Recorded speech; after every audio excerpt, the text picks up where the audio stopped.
আজকে আমি আপনাদেরকে বাস্তব ভূতের গল্প শোনাবো। মানে বাস্তব আমার জীবনে দেখা জানা বাস্তব ঘটনা, আমাদের এলাকার ঘটনা। তো অনেকের মনে হবে এবার প্রশ্ন আসতে পারে যে হঠাৎ করে আমি আবার কেন ভূতের গল্প বলা শুরু করে দিলাম। আসলে ব্যাপারটা হচ্ছে ভূতের গল্প বলার একটা কারণ আছে। সেটা হচ্ছে যে আপনারা তো শুধু আহলে হাদিস আর সালাফি আর দেওবন্দি, তারপরে আপনার কি আহলে হাদিস মাজাবি লামাজাবি হানাফি এইসব নিয়ে ব্যস্ত থাকেন। আমি আবার বিভিন্ন জায়গায় একটু খোঁজ খবর রাখি কোথায় কি হইতেছে, পড়াশোনা আগে পরে থেকে কম বেশি করি। তো শোনেন, আমাদের এই ভারত উপমহাদেশে বাংলা ভাষাভাষী নাস্তিকের তো অভাব নেই, আমাদের দেশেও ছিল, অনেকে ছিল। তো ভারতে এক নাস্তিক ছিল যার নাম হচ্ছে প্রবীণ ঘোষ। তো ওনার একটা সমিতি আছে, সেই সমিতির নাম হচ্ছে আপনার ভারতীয় যুক্তিবাদী এবং বিজ্ঞান সমিতি। এই প্রবীণ ঘোষের অনেক বই আছে, তার মধ্যে 4টে মানে সিরিজ বাই সিরিজ একটা বই আছে, সেটার নাম হচ্ছে লৌকিক না অলৌকিক। এই লৌকিক আর অলৌকিকের বিষয়ে আমি আপনার মনে করেন যে এই ভূতের গল্পটা বলার চেষ্টা করতেছি যে শুধু লৌকিক না অলৌকিকও কিছু আছে। তো অলৌকিক কিছু আছে, এরকম অলৌকিক বলতে অনেক বলা যায়, কিন্তু আমি আমার জীবনে থেকে মানে বাস্তব জীবন মানে ঘটনা থেকে যেটা দেখছি, আমাদের ছোটোবেলার ঘটনা, সেটা থেকে আপনারা বলতেছি। সেটা হচ্ছে আমাদের বাড়ি হচ্ছে পদ্মা নদীর পাশে। পদ্মা নদীর পাশে তো আমাদের গ্রামের নাম মহাদেবপুর। মহাদেবপুরে হচ্ছে গিয়ে আপনার আছে গোরস্থান আছে, একটা গোরস্থানের পরে ফাঁকা একটা জায়গার ওই রাস্তার মাঝখানে একটা মনে করেন যে তাল গাছ আছে। তো তাল গাছের পাশে থেকে আবার একটু দূরে যায় মাঠের ভিতরে একটা তাল গাছ। তো আমাদের এলাকায়, আমরা ছোটোকালে গল্প বলতেছি, আমাদের এলাকায় সাধারণত তখনকার সময় আমরা যে সময় ছোটো ছিলাম তখন আখ লাগাইতো, কুশিয়ার পর্যন্ত আখ আখ আখ লাগাইতো, আর পাট মাঠ খুব কমই ছিল। তো এই মাঠের ভিতরে আপনার তাল গাছ ছিল। ওই তাল গাছের ওই জায়গার নাম বলতে হচ্ছে আপনার ইনাতের তাল গাছ। ইনাতও আমাদের চাচাই আর কি, প্রতিবেশী চাচা আর কি, একই গ্রাম। আমাদের গ্রামের নাম মহাদেবপুর, আর একটা গ্রাম হচ্ছে মহাদেবপুর সাতপাড়া। তার মধ্যে হচ্ছে আমাদের গ্রামের নাম মোল্লাপাড়া, আর এক গ্রামের নাম পাশে আমাদের আর এক পাড়ার নাম হচ্ছে মিদ্যাপাড়া। এই মিদ্যাপাড়া আর মোল্লাপাড়ার মাঝে একটা মাঠ আছে। এই মাঠের ঘটনা এটা মনে করেন যে ওই মাঠের মাঝখানে যে তাল গাছ, ওইটা বলা হয় ইনাতের তাল গাছ। তো ওই যে নবীন কাকা নামে এক লোক ছিল আমাদের এলাকায়, ঠিক আছে, নবীন কাকার ছেলের নাম কাউসার, আমাদের সাথে একসাথে পড়লো। আবার ইনাত কাকার কথা বললাম, ইনাত কাকার ছেলের নাম শামীম, আমরা একসাথেই পড়াশোনা করতাম। তো এই নবীন কাকা আমাদের এলাকায় ছোটোকালে তো আমরা দেখছি যে কারো বাড়ি পায়খানা বাথরুম টাথরুম ছিল না।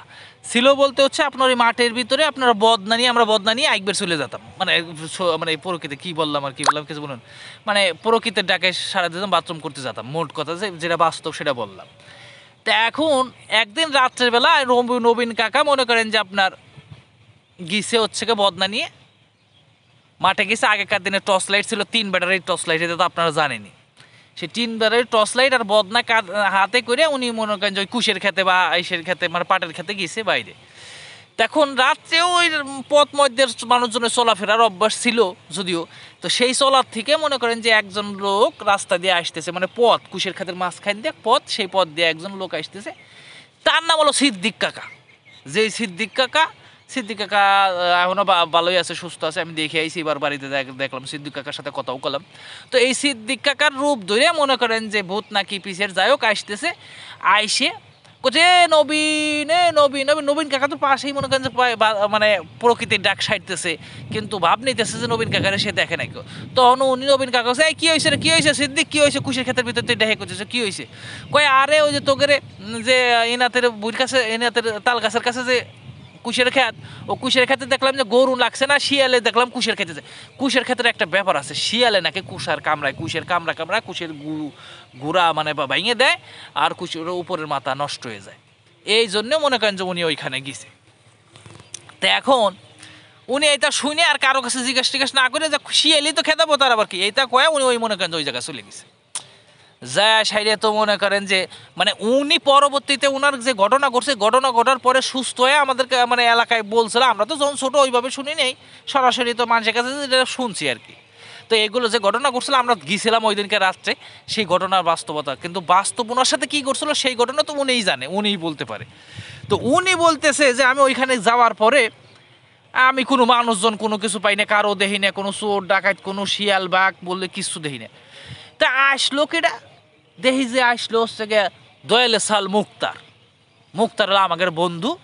আমরা একটু খাটো মাটো টাইপের লোক, মানে একটু জুকার টাইপের লোক আর কি, জুকারও বলবো না, একটু অন্যরকম টাইপের আছে না কিছু এলাকায় এরকম লোক থাকে।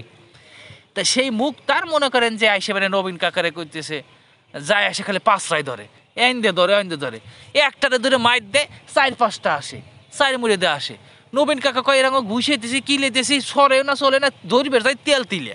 এটা কিন্তু বাস্তব ঘটনা, শোনেন। তা নবীন কাকা এরকম কয় যে এরকম ধরতে যাই আর পিছলে খাই, ধরতে যাই পিছলে খাই, কয় পিছলে চলে যায়। আমি একটা রেখা দেয় 2-3 4 মুড়ে দিয়ে আসে মুক্তারের রূপ ধরে। কয় এখন তাহলে তখন আমি আমার মনে করেন যে সবটি আইসিয়ে 4-5 জন মিলে আমার যাইতেছে। এখন নবীন কাকার ঘটনা তো এরকম ঘটতেছে। এখন ওই কাকি যে আছে না নবীন কাকার বউ, মানে কাউসারের মা, আমার বন্ধুর মা আর কি, আমাদের কাকি আর কি, সে মনে করেন অনেকক্ষণ হয়ে গেছে, কাকে কয় যে গেল কনে আর আসে না, খবর কি, ঘটনা কি। তো এই ঘটনা শোনার পরে মানে এটা ওনার ভাবার পরে উনি ওনার যারা বাসুর বা দেওর টোর বাড়ির যারা আছে তাকে রেখে উঠেছেন। কাউসার টাউসাররা তখন ছোটো, আমরাও তখন ছোটো, মনে করেন যে 3-4-5 টাইপে পড়ে এরকম আর কি ঘটনা। তো এই ঘটনা বলার কারণ কি, যে অলৌকিক যে কিছু আছে সেইটা আর কি ব্যাখ্যা করার জন্য। হয়তো আমার যে কাউসার বা আমার নবীন কাকা যারা এইগুলো ঘটনা শুনুক, হয়তো বা তারা আবার কিছু ভাবতেও পারে, কিছু ব্যাপারটা সেটা না যে এই দুনিয়াতে অলৌকিক যে কিছু আছে, যারা যে নাস্তিক টাইপের লোক তারা যে অলৌকিকতা বিশ্বাস করে না, এইটাকে বোঝানোর জন্য জাস্ট আমি এই নামগুলো ব্যবহার করতেছি। আবার কেউ কিছু মনে করবে নাকি আল্লাহ জানি না। তো যাই হোক, ঘটনা হচ্ছে আশা করি মনে করবে না হয়তো ওনারা, কারণ বাস্তব ঘটনা যেটা না বলার মানে মাইন্ড করার কিছু না যদিও। তো যাই হোক, তো ওই ঘটনা কাকি মনে করেন যে খুঁজে পাইতেছে না, তো ওনার ভাইটা এখানে মানে বাসুর টাসুর করে ডেকে উঠেছে, বাসুর দেওয়া যারা আছে যে তোর ভাই এরম গেল আর আসে না কে। তো ওনারা সব লোক যায় খুঁজে তার পায় না, এই বাইটাই করে ডাহাডাই করে অনেক কিছু করার পরে আর খুঁজে পায় না। তখন মনে করেন যে এলাকার লোকজন মিলে মনে করেন যে কুশের খেত মেত দিয়ে শত জায়গা আছে, সব জায়গায় খোঁজা শুরু করছে, খুঁজতে মনে করেন যে ওই এলাকায় ওই কাছাকাছি যায় গুংরানের শব্দ পাইতেছে। মানে ওনারা যে যাইতেছে আর ওনার ওই গুংরাইতে শব্দ হইতেছে, গুংরানের শব্দ তো ওটা সবাই আপনারা কম বেশি বোঝেন, গ্রাম বাংলার মানুষ আমরা। তাই এই ঘটনা মনে করেন যে যায় দেখে যে ওনারা এরকম গাই দিয়ে ফেলাইছে কেদার মধ্যে, মানে কেদাও ওরও নাই, কুশের ক্ষেতের মধ্যে একটু মাটি নরম থাকে, সেই জায়গায় মনে করেন যে গাই দিয়ে ফেলাইছে প্রায় অনেকখানি, ওনার মরার অবস্থা বানা ফেলাইছে। ঠিক আছে, এরকম মানুষের শব্দ টব্দ পায়া তো মনে করেন যে ভূত পিছের জিন যাই ছিল না ছিল, সে মনে করেন যে চলে গেছে। পরে ওনারে যায়া উঠে মনে করেন যে পরে রাত্রে মনে করেন যে সেই চেপিজি মানুষজন, এলাকার মানুষ তো সব জমে গেল, আমরাও তো বাড়ির থেকে জানাজানি হওয়ার পরে আমাদের বাপ মা সবাই গেল, আমরাও গেলাম 5 যায় দেখলাম যে এই কাহিনী। এটা হচ্ছে অলৌকিক ঘটনা ভাই, এটা অবাস্তব কিছু না, ঠিক আছে। সেই জন্য লৌকিক না, সব কিছু লৌকিক তা না, অলৌকিক কিছু আছে, জিন ভূত পিসেট এগুলো আছে কিছু, বুঝছেন। এগুলা শয়তান জিন বনমিন যাই বলি না কেন এগুলো আছে, এগুলো বুঝতে হবে। সেই জন্য সব কিছু লৌকিক না, অলৌকিক কিছু আছে সমাজে, আপনার বুঝতে হবে। আপনি বুঝেন না দেখে সেটা মিথ্যা, কিন্তু ব্যাপারটা কিন্তু সেরকম।